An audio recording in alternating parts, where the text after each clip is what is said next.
Welcome to rhythm of learning. ഇന്നത്തെ ക്ലാസ്സിൽ നമ്മൾ പഠിക്കുന്നത് LGS ക്വസ്റ്റ്യൻ പേപ്പറിൽ പ്രീവിയസ് ഇയറിൽ ചോദിച്ചിട്ടുള്ള LGSലെ സയൻസ് ഭാഗത്തു നിന്നുള്ള ചോദ്യങ്ങളാണ്. 20 ചോദ്യമാണ് ഇത്. LGS വേരിയസ് ക്വസ്റ്റ്യൻ പേപ്പറാണ്. പത്തനംതിട്ട, കണ്ണൂര്, മലപ്പുറം, ഇടുക്കി ജില്ലകളിൽ നടന്നിട്ടുള്ളതാണ്. 165/2024 എന്നുള്ളതാണ് ചോദ്യ പേപ്പറിന്റെ കോഡ്. അപ്പൊ ഇന്ന് നമ്മൾ പഠിക്കുന്നത് 20 സയൻസ് ക്വസ്റ്റ്യനും അതിന്റെ അനുബന്ധ വസ്തുതകളുമാണ്. ഏത് ചോദ്യങ്ങൾ പഠിക്കുകയാണെങ്കിലും മുൻവർഷത്തെ നിങ്ങൾ ചോദ്യവും അതിന്റെ പരമാവധി അനുബന്ധ വസ്തുതകളും കൂടി പഠിക്കാനായിട്ട് ശ്രമിക്കുക. അപ്പൊ എന്താണെങ്കിൽ നമുക്ക് അടുത്ത പരീക്ഷയ്ക്ക് അനുബന്ധ വസ്തുതകളിൽ ഏതെങ്കിലും ഒന്നാണ് ചോദിച്ചു വെച്ചാൽ അത് ഭംഗിയായിട്ട് നമുക്ക് ആൻസർ ചെയ്യാനായിട്ട് സാധിക്കും. അപ്പൊ നമ്മളിപ്പോ ഒരു 7 ക്വസ്റ്റ്യൻ പേപ്പറോളം ഇതുപോലെ അപ്ലോഡ് ചെയ്തിട്ടുണ്ട്. അപ്പൊ നമ്മൾ മുമ്പ് പറഞ്ഞിട്ടുള്ള ആൻസറുകളൊന്നും ടീച്ചർ പിന്നെ അനുബന്ധ വസ്തുക്കൾ പിന്നീട് പറയില്ല കേട്ടോ. കാരണം ടോപ്പിക്കുകൾ കുറെ എന്താ പറയാ സമയം കുറെ നമ്മുടെ വെറുതെ വേസ്റ്റ് ആവും മുൻപ് പറഞ്ഞത് ആവർത്തിക്കുകയാണെങ്കിൽ. അപ്പൊ ഉണ്ടാവില്ല. അപ്പൊ കാണാത്ത കുട്ടികള് മുൻ വർഷത്തെ ക്വസ്റ്റ്യൻ പേപ്പർ പ്ലേലിസ്റ്റിൽ കൊടുത്തിട്ടുണ്ട്, അത് കണ്ടു നോക്കാം. അപ്പൊ ഫസ്റ്റ് ക്വസ്റ്റ്യൻ നോക്കിയ മക്കളെ, നിത്യജീവിതത്തിൽ ഒഴിച്ചുകൂടാനാകാത്ത ഭക്ഷ്യവസ്തുവാണ് കറിയുപ്പ് അല്ലെ. അപ്പൊ അതില് കറിയുപ്പിന്റെ ശാസ്ത്രീയ നാമം എന്താണ് എന്നാണ് ചോദിച്ചേക്കണേ. നമുക്ക് എല്ലാവർക്കും അറിയാവുന്നതാണ് അല്ലെ. കറിയുപ്പിന്റെ ശാസ്ത്രീയ നാമം എന്ന് പറയുന്നത് എന്താണ്? സോഡിയം ക്ലോറൈഡ് ആണ്. സോഡിയം ക്ലോറൈഡ് അല്ലെ കറിയുപ്പിന്റെ ശാസ്ത്രീയ നാമം. അപ്പൊ കറിയുപ്പിന്റെ ശാസ്ത്രീയ നാമം ഏതാണ്? സോഡിയം ക്ലോറൈഡ് ആണ് അല്ലെ. ഇനി അടുത്തത് എന്താണ്? ഈ സോഡിയം ക്ലോറൈഡ് പോലെ തന്നെ നമ്മളോട് പരീക്ഷയ്ക്ക് പല ചോദ്യങ്ങളും ഈ രാസനാമങ്ങളുമായി ബന്ധപ്പെട്ടിട്ട് ചോദിക്കാറുണ്ട്. അപ്പൊ അത് സോഡിയം ക്ലോറൈഡ് കറിയുപ്പാണെങ്കിൽ നമ്മൾ അപ്പക്കാരം എപ്പോഴും പരീക്ഷയ്ക്ക് ചോദിക്കാറുള്ളതാണ്. അപ്പക്കാരം അല്ലെങ്കിൽ ബേക്കിംഗ് പൗഡർ എന്ന് പറഞ്ഞിട്ട് ചോദിക്കാറുണ്ട്. അത് സോഡിയം ബൈകാർബണേറ്റ് ആണ് കേട്ടോ. സോഡിയം ബൈകാർബണേറ്റ് ഏതാണ്? അപ്പക്കാരമാണ്. സോഡിയം ബൈകാർബണേറ്റ് എന്ന് പറയുന്നത് അപ്പക്കാരമാണ്. ഇനി അടുത്തത് സോഡിയം ഹൈഡ്രോക്സൈഡ് ഏതാണ്? സോഡിയം ഹൈഡ്രോക്സൈഡ് കാസ്റ്റിക് സോഡയാണ്. സോഡിയം ഹൈഡ്രോക്സൈഡ് ഏതാണ്? കാസ്റ്റിക് സോഡയാണ്. ഇനി അടുത്തത് എന്താണ്? സോഡിയം നൈട്രേറ്റ് ഏതാണ്? സോഡിയം നൈട്രേറ്റ് എന്ന് പറയുന്നത് ചിലി വെടിയുപ്പ് അല്ലെങ്കിൽ ചിലി സാൾട്ട് പീറ്റർ എന്നൊക്കെ പറയും. ചിലി സാൾട്ട് പീറ്റർ അല്ലെങ്കിൽ ചിലി വെടിയുപ്പാണ് സോഡിയം നൈട്രേറ്റ്. എന്താണ്? സോഡിയം നൈട്രേറ്റ് എന്ന് അറിയപ്പെടുന്നത്. അതുപോലെ തന്നെ നമ്മളോട് ചോദിക്കാറുള്ളതാണ് ജിപ്സം. പലപ്പോഴും ചോദിക്കാറുണ്ട്. കാൽസ്യം സൾഫേറ്റ് ആണ് ജിപ്സം കേട്ടോ. ജിപ്സം ഏതാണ്? Calcium sulphate. Plaster of Paris ആണെങ്കിലോ കാൽസ്യം സൾഫേറ്റ് ആണ്. അപ്പൊ കാൽസ്യം സൾഫേറ്റ് ആണ്. ഏതൊക്കെ തന്നെ? ജിപ്സവും അതുപോലെ തന്നെ പ്ലാസ്റ്റർ ഓഫ് പാരീസും രണ്ടും എന്താണ്? കാൽസ്യം സൾഫേറ്റ് ആണ്. ഇനി അടുത്തത് നോക്കൂ, ബ്ലീച്ചിങ് പൗഡർ ഏതാണ്? Calcium hypochlorite. കാൽസ്യം ഹൈപ്പോക്ലോറേറ്റ് ആണ് ഏത്? ബ്ലീച്ചിങ് പൗഡർ എന്ന് പറയുന്നത്. നീറ്റ് കക്ക അല്ലെങ്കിൽ ക്യുക്ക് ലൈമിന്റെ ഏതാണ്? കാൽസ്യം ഓക്സൈഡ് ആണ്. കാൽസ്യം ഓക്സൈഡ് ആണ് നീറ്റ് കക്ക അല്ലെങ്കിൽ ക്യുക്ക് ലൈം. മാർബിൾ അല്ലെങ്കിൽ ചുണ്ണാമ്പ് കല്ല ചോദിക്കണേ വെച്ചാൽ നമ്മൾ എന്ത് പറയും? Calcium carbonate. എന്താണ്? Calcium carbonate. ഇനി കുമ്മായമാണ് ചോദിക്കണേ വെച്ചാൽ കാൽസ്യം ഹൈഡ്രോക്സൈഡ് പറയണം. കുമ്മായമാണെങ്കിൽ എന്ത് പറയണം? Calcium hydroxide. അപ്പൊ പ്രധാനപ്പെട്ട കുറച്ച് എന്താ പറയുന്നത് രാസനാമങ്ങളെ പറഞ്ഞേ ഉള്ളൂ ടീച്ചർ. അടുത്തത് നോക്കൂ, പദാർത്ഥങ്ങളിൽ അടങ്ങിയിരിക്കുന്ന ഊർജ രൂപം ഏതാണ്? പദാർത്ഥങ്ങളിൽ അടങ്ങിയിരിക്കുന്ന ഊർജ രൂപം എന്ന് പറയുന്നത് രാസോർജമാണ് മക്കളെ. ഏതാണ്? രാസോർജമാണ്. ഊർജ രൂപങ്ങൾക്ക് ഉദാഹരണം ചോദിച്ചാൽ എന്താ പറയാ? രാസോർജം, അതുപോലെ തന്നെ താപോർജം, സൗരോർജം, യാന്ത്രികോർജം, വൈദ്യുതോർജം, ശബ്ദോർജം, പ്രകാശോർജം, ഇത് കാന്തികോർജം, ആണവോർജം ഒക്കെ തന്നെ ഊർജ രൂപങ്ങൾക്ക് ഉദാഹരണമാണ് കേട്ടോ. അതിൽ പദാർത്ഥങ്ങളിൽ അടങ്ങിയിരിക്കുന്ന ഊർജ രൂപത്തെയാണ് നമ്മൾ എന്ത് വിളിക്കുന്നത്? രാസോർജം എന്ന് പറയുന്നത് അല്ലെ. ഇനി വൈദ്യുത കാന്തിക തരംഗങ്ങളിലൂടെ സഞ്ചരിക്കുന്ന ഊർജം ഏതാന്ന് ചോദിച്ചാൽ നമ്മൾ ഏതാ പറയണ്ടേ? പ്രകാശോർജമാണ് പറയേണ്ടത്. ഏതാണ്? പ്രകാശോർജം. അതുപോലെ ചാർജ് ചെയ്ത കണങ്ങളുടെ ചലനം മൂലം ഉണ്ടാകുന്ന ഊർജം ചോദിച്ചാൽ എന്താ നമ്മൾ പറയാ? വൈദ്യുതോർജമാണ് പറയാ. എന്താ പറയാ? വൈദ്യുതോർജം. ഇനി അടുത്തത് എപ്പോഴും ഇപ്പൊ അടുത്തൊക്കെ പലപ്പോഴും ക്വസ്റ്റ്യൻ പേപ്പറിലും കണ്ടിട്ടുള്ള ഒരു ചോദ്യമാണ്, മനുഷ്യന് കേൾക്കാൻ കഴിയുന്ന ശബ്ദത്തിന്റെ പരിധി എത്രയാണ്? 20 ഹെഡ്സിനും 20,000 ഹെഡ്സിനും ഇടയിലാണ്. 20 ഹെഡ്സിനും 20,000 ഹെഡ്സിനും ഇടയിലാണ് മനുഷ്യന് കേൾക്കാൻ കഴിയുന്ന ശബ്ദത്തിന്റെ പരിധി എന്ന് മനസ്സിലാക്കുക കേട്ടോ. വളരെ ഇമ്പോർട്ടന്റ് ആണ്. 20 ഹെഡ്സിനേക്കാൾ കുറവ് ആവൃത്തിയുള്ള ശബ്ദ തരംഗങ്ങളാണെങ്കിൽ അതിനെ നമ്മൾ എന്ത് വിളിക്കുന്നു? ഇൻഫ്രാസോണിക് എന്നും. 20 കിലോ ഹെഡ്സ് അഥവാ 20,000 ഹെഡ്സിന് മുകളിലുള്ള ആവൃത്തിയുള്ള ശബ്ദങ്ങളെ നമ്മൾ അൾട്രാസോണിക് എന്നും വിളിക്കുന്നു. അൾട്രാസോണിക് തരംഗങ്ങൾ എന്നും വിളിക്കുന്നു. ഇനി ഭൂകമ്പം, അഗ്നിപർവ്വത സ്ഫോടനം എന്നിവ ഉണ്ടാകുമ്പോൾ പുറപ്പെടുവിക്കുന്ന ശബ്ദ തരംഗങ്ങൾ ഇൻഫ്രാസോണിക് തരംഗങ്ങളും ഡോൾഫിൻ, വവ്വാൽ എന്നിവ പുറപ്പെടുവിക്കുന്ന ശബ്ദം അൾട്രാസോണിക് തരംഗങ്ങളുമാണ് എന്ന് മനസ്സിലാക്കുക ട്ടോ. അടുത്ത ചോദ്യം എന്താണ്? അടുത്തത് 4 പ്രസ്താവനയാണ് തന്നിരിക്കുന്നത് അല്ലെ. നോക്കൂ, എല്ലാ ദ്രവ്യവും നിർമ്മിച്ചിട്ടുള്ളത് ആറ്റം എന്ന ചെറുകണങ്ങൾ കൊണ്ടാണ്. ശരിയാണ് ട്ടോ, ഇത് ശരിയാണ്.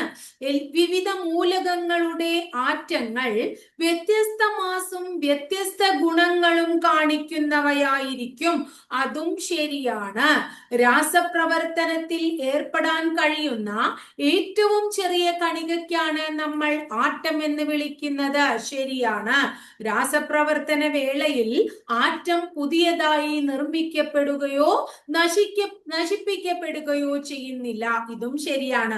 അപ്പൊ ആൻസർ ഏതാ ശരി? ആൻസർ സി ആണ്. എല്ലാം ശരിയാണ് എന്നുള്ളത്. ഇനി അടുത്തത് എന്താ പറയുന്നത്? നമ്മള് ഈ ആറ്റത്തെ കുറിച്ചാണ് പറഞ്ഞത്. അപ്പൊ ആറ്റോമിക സിദ്ധാന്തം കൊണ്ടുവന്നത് ആരാണ് എന്ന് നമുക്കറിയാം. ആരാണ് അദ്ദേഹം? ജോൺ ഡാൾട്ടൺ ആണ്. അദ്ദേഹം പറയാണ് എല്ലാ പദാർത്ഥങ്ങളും ആറ്റം എന്ന് പറയുന്ന അതിസൂക്ഷ്മ കണങ്ങളാൽ നിർമ്മിതമാണ്. രാസപ്രവർത്തന വേളയിൽ ആറ്റത്തെ വിഭജിക്കാൻ കഴിയില്ല, അതുപോലെ നിർമ്മിക്കാനോ നശിപ്പിക്കാനോ കഴിയില്ല. ഒരു മൂലകത്തിന്റെ ആറ്റങ്ങളെല്ലാം ഗുണത്തിലും വലിപ്പത്തിലും മാസിലും സമാനമുള്ളവയായിരിക്കും. വ്യത്യസ്ത മൂലകങ്ങളുടെ ആറ്റങ്ങൾ വ്യത്യസ്ത ഗുണങ്ങളും മാസും ഉള്ളവയായിരിക്കും. രാസപ്രവർത്തനത്തിൽ ഏർപ്പെടാൻ കഴിയുന്ന ഏറ്റവും ചെറിയ കണികയെ നമ്മൾ ആറ്റം എന്ന് വിളിക്കുന്നു. 2ഓ അതിലധികമോ മൂലകങ്ങളുടെ ആറ്റങ്ങൾ ലളിതമായ അനുപാതത്തിൽ സംയോജിച്ചിട്ടാണ് സംയുക്തങ്ങൾ ഉണ്ടാകുന്നത്. ക്ലിയർ ആയോ? ഇനി അടുത്ത ചോദ്യം 64ാമത്തെ ട്ടോ. അതായത് എല്ലാ ധാതുക്കളും അയിരാണ്. തെറ്റാണ്. എല്ലാ അയിരുകളും ധാതുക്കളാണ്. അത് ശരിയാണ് ട്ടോ. അത് ശരിയാണ്. ഇനി അടുത്തത് എന്താ പറയുന്നത്? അയിരും ധാതുവും തമ്മിൽ ബന്ധമില്ല. അതും തെറ്റാണ്. അപ്പൊ ഇതില് 2 മാത്രം ശരിയാണ് അല്ലെ. രണ്ടാമത്തെ മാത്രം ശരിയാണ്. എല്ലാ അയിരും ധാതുക്കളാണ് എന്നുള്ളത്. അയിരുക്കളെയും ധാതുക്കളെയും കുറിച്ച് കഴിഞ്ഞ ക്ലാസ്സിൽ നമ്മള് ക്വസ്റ്റ്യൻ പേപ്പർ പഠിച്ചപ്പോൾ കൃത്യമായി പറഞ്ഞിരുന്നു. 2024 ലോക പരിസ്ഥിതി ദിനത്തിന്റെ തീം എന്താണ്? 2024 ലോക പരിസ്ഥിതി ദിനത്തിന്റെ തീം ഭൂമി പുനഃസ്ഥാപിക്കൽ, മരുഭൂകരണം, വളർച്ച, പ്രതിരോധം എന്നതാണ്. നമ്മൾ എന്താ പറയുന്നത്? 2025 ടീച്ചർ പറഞ്ഞു തന്നിട്ടുണ്ടായിരുന്നു. അത് അറിയുന്ന കുട്ടികൾ ഒന്ന് കമന്റ് ചെയ്യണം കേട്ടോ.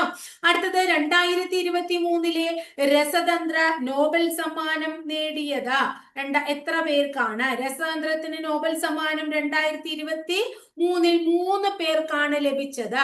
ആർക്കൊക്കെ ലഭിച്ചു എന്നും അവർ ആരൊക്കെയാണെന്നും ഏത് രാജ്യക്കാരാണെന്നും എന്തിനു വേണ്ടിയിട്ടാണെന്നും ഒക്കെ നമ്മൾ ക്ലാസ്സിൽ മുമ്പ് പറഞ്ഞിട്ടുണ്ട്. 2023, 24, 25 ഒക്കെ നമ്മൾ പറഞ്ഞിട്ടുള്ളതാണ്. നിങ്ങൾ കൃത്യമായി കണ്ടു പഠിക്കണം. അടുത്തത് മനുഷ്യ ശരീരത്തിലെ ഏറ്റവും വലിയ ഗ്രന്ഥി ഏതാണ്? ഏറ്റവും വലിയ ഗ്രന്ഥി കരളാണ് അല്ലെ. നമ്മുടെ ശരീരത്തിന്റെ രാസ പരീക്ഷണശാല എന്നറിയപ്പെടുന്ന കരളിന് 1.2 മുതൽ 1.5 കിലോഗ്രാം വരെ ഭാരമുണ്ട് എന്ന് മനസ്സിലാക്കാം. ഇനി അടുത്തത് മനുഷ്യ ശരീരത്തിലെ ഏറ്റവും വലിയ ആന്തരിക അവയവവും മനുഷ്യ ശരീരത്തിലെ ഏറ്റവും വലിയ 2ാമത്തെ അവയവവും കരൾ ആണ്. മനുഷ്യ ശരീരത്തിൽ ഏറ്റവും അധികം ഇരുമ്പ് സംഭരിക്കപ്പെടുന്നത് കരളിലാണ്.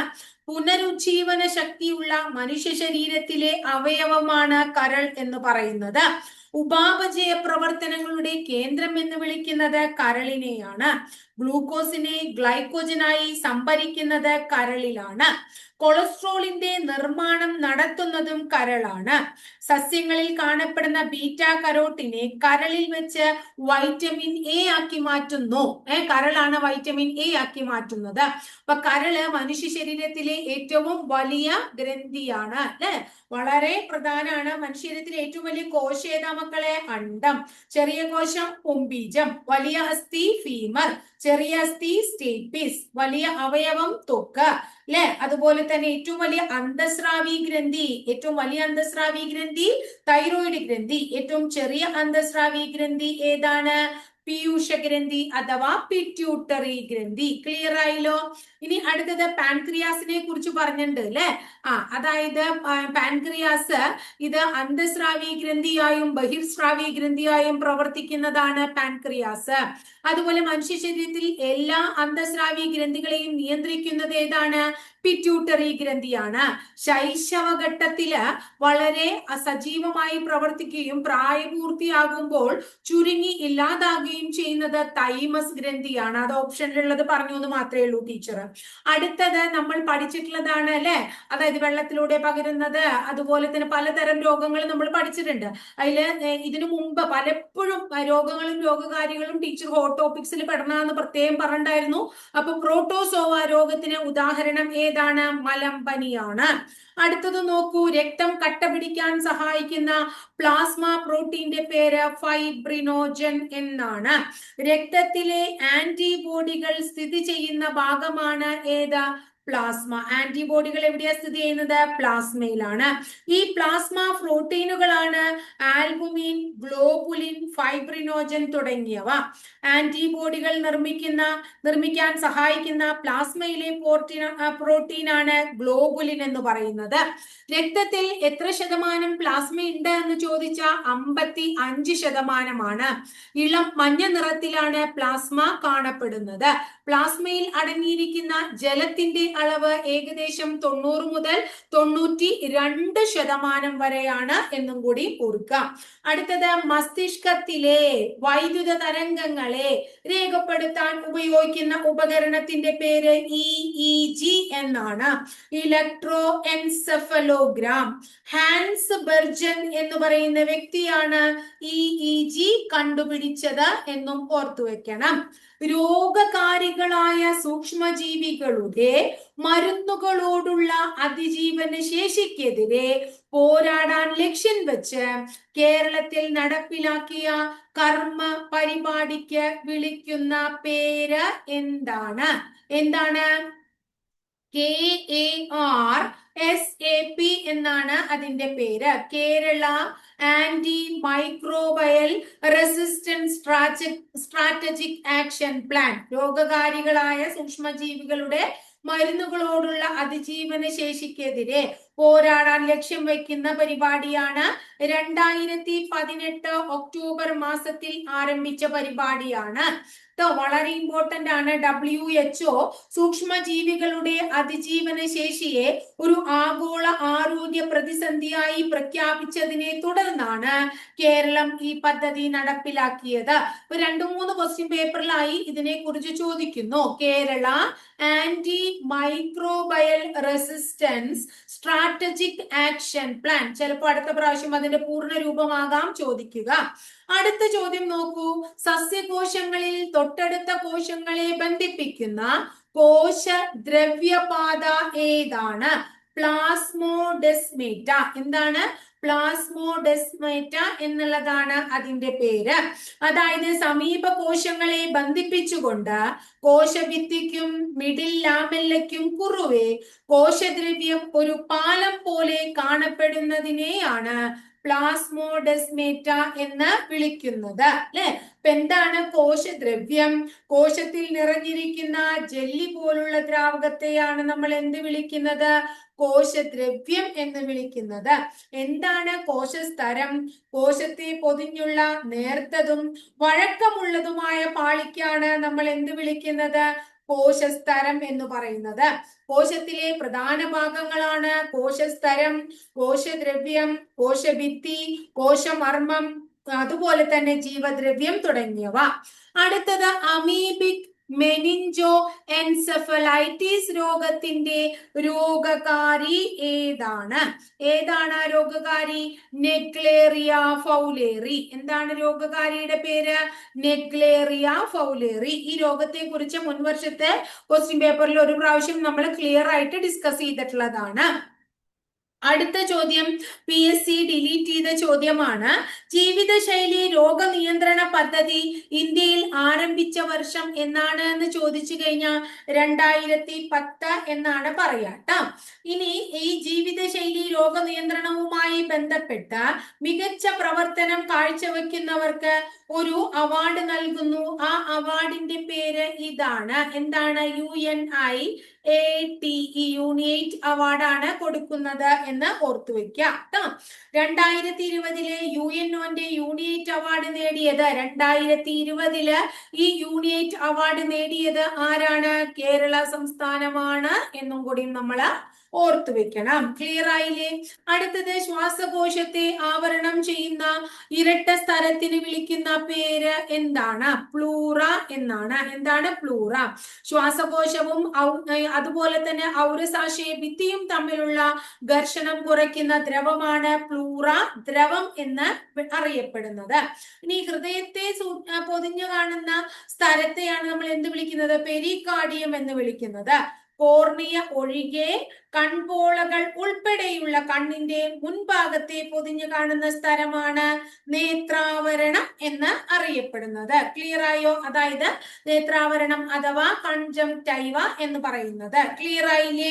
ഇനി നാസ ഗഹ്വരത്തില് പൊടിപടലങ്ങളും രോഗാണുക്കളും പ്രവേശിക്കുന്നത് തടയുന്നത് ശ്ലേഷ്മസ്തരം ഉൽപ്പാദിപ്പിക്കുന്ന ശ്ലേഷ്മമാണ് എന്നും കൂടി ഓർക്കുക. അടുത്ത ചോദ്യം എന്താണ്?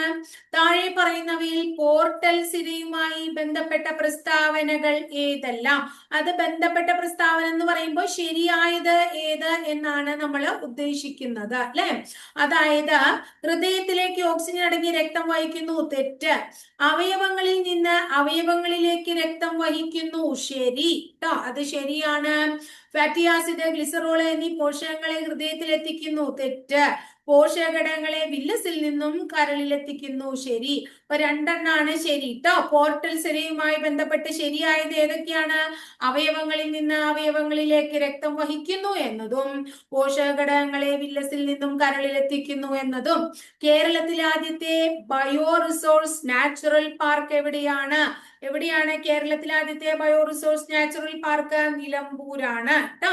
കേരളത്തിലെ ആദ്യത്തെ ബട്ടർഫ്ലൈ സഫാരി പാർക്ക് ആണെങ്കിലോ അത് ആറളത്താണ്. കേരളത്തിലെ ആദ്യത്തെ കൂൺഗ്രാമ ചോദിക്കണേ വെച്ചാലോ നമ്മൾ പറയും നന്ദിയോട് എന്നതാണ് ട്ടോ. അടുത്ത ചോദ്യം, ഇന്ത്യയിൽ ആദ്യമായി ഹിമാലയൻ കഴുകന്മാരുടെ പ്രജനനം റിപ്പോർട്ട് ചെയ്ത സംസ്ഥാനം ഏതാണ്? ഏതാണ്? 79ാമത്തെ ചോദ്യം അല്ലെ? എവിടെയാണത്? ആസാമിലാണ്. ആസാം. അതിന്റെ ഇടയിൽ ഒരെണ്ണം വിട്ടു അല്ലെ? നമുക്ക് പറയാം. ഇന്ത്യയിൽ ആദ്യമായിട്ട് ഹിമാലയൻ കഴുകന്മാരുടെ പ്രജനനം റിപ്പോർട്ട് ചെയ്തത് ആസാമിലാണ്. ഇനി വെള്ളക്കടുവകളുടെ പ്രജനന കേന്ദ്രം എവിടെയാണെന്ന് ചോദിച്ചാൽ നമ്മൾ പറയും മധ്യപ്രദേശിലാണെന്ന് കേട്ടോ. എവിടെയാണ്? മധ്യപ്രദേശിലാണ്. അതുപോലെ ഇന്ത്യയിലെ ഏറ്റവും വലിയ പുള്ളിപ്പുലി സഫാരി പാർക്ക് സ്ഥിതി ചെയ്യുന്നത് കർണാടകയിലാണ്, ബന്നാർഘട്ടിലാണ്. ഇന്ത്യയിൽ ആദ്യത്തെ സ്വകാര്യ biosphere reserve Rajaji Raghati biosphere reserve ഉത്തരാഖണ്ഡിലാണ്. അടുത്തത് 78 ഏത് രോഗത്തിന്റെയും രോഗവ്യാപനം കണക്കിലെടുത്താണ് ലോകാരോഗ്യ സംഘടന ആരോഗ്യ അടിയന്തരാവസ്ഥ പ്രഖ്യാപിച്ചത് എന്നുള്ളതാണ് ചോദ്യം. അപ്പോ ഈ ചോദ്യം വർഷമൊന്നും ക്ലിയർ അല്ലാത്തത് കൊണ്ട് ഈ ചോദ്യം PSC ഡിലീറ്റ് ചെയ്യാണ് ചെയ്തത്. അടുത്തത് ഡിസാസ്റ്റർ മാനേജ്മെന്റ് ഇൻഷുറൻസ് സ്കീം ആരംഭിക്കുന്ന സംസ്ഥാനം ഏതാണ്? ഏതറിയോ? നാഗാലാൻഡ്. ഏതാണ്? നാഗാലാൻഡ് ആണ് കേട്ടോ. അപ്പൊ ഇത്രയാണ് നമ്മുടെ ഏത് സയൻസ് ഭാഗത്തു നിന്നുള്ള ഇതിലെ ചോദ്യങ്ങള്. അപ്പോ വളരെ ഇമ്പോർട്ടന്റ് ആയിട്ടുള്ള കുറച്ച് 20 ചോദ്യങ്ങളാണ്. പക്ഷെ 20 ചോദ്യങ്ങളല്ല നമ്മൾ പഠിച്ചത്. അതിന്റെ അനുബന്ധ വസ്തുതകൾ കുറച്ചധികം കാര്യങ്ങൾ നമ്മൾ ഇവിടെ പഠിക്കേണ്ടായി. ഇപ്പൊ പഠിപ്പിക്കുന്ന കാര്യങ്ങൾ ഭംഗിയായി നിങ്ങൾ ഒന്നുകിൽ കേട്ട് പഠിക്കുക, ഡൗൺലോഡ് ചെയ്ത് വെച്ച് കേട്ട് പഠിക്കുക. അതിനാണ് താല്പര്യമെങ്കിൽ, അല്ലെങ്കിൽ നോട്ട് ചെയ്ത് വെക്കണമെങ്കിൽ നോട്ട് ചെയ്ത് തന്നെ വെച്ച് നിങ്ങൾ പഠിക്കാനായിട്ട് ശ്രമിക്കുക. വരുന്ന പരീക്ഷകൾക്കൊക്കെ നിങ്ങൾക്ക് വളരെയധികം ഉപകാരപ്രദമാകും. ടീച്ചറുടെ ക്ലാസ് ഇഷ്ടപ്പെടുകയാണെങ്കിൽ ഒന്ന് ലൈക്ക് ചെയ്യണം. ഇഷ്ടപ്പെട്ട ക്ലാസ്സുകൾ നിങ്ങൾ കൂട്ടുകാരിലേക്ക് ഒന്ന് ഷെയർ ചെയ്യൂ കേട്ടോ. ആദ്യമായിട്ട് ചാനൽ കാണുന്നവരാണെങ്കിൽ ചാനൽ ഒന്ന് സബ്സ്ക്രൈബ് ചെയ്യുക. അതോടൊപ്പം ആ ബെല്ലൈക്കൺ കൂടി ഒന്ന് എനേബിൾ ചെയ്യുമ്പോൾ ടീച്ചർ ഓരോ ദിവസം അപ്ലോഡ് ചെയ്യുന്ന വീഡിയോസ് കൃത്യമായിട്ട് നോട്ടിഫിക്കേഷൻ ആയിട്ട് ലഭിക്കുകയും ചെയ്യും കേട്ടോ.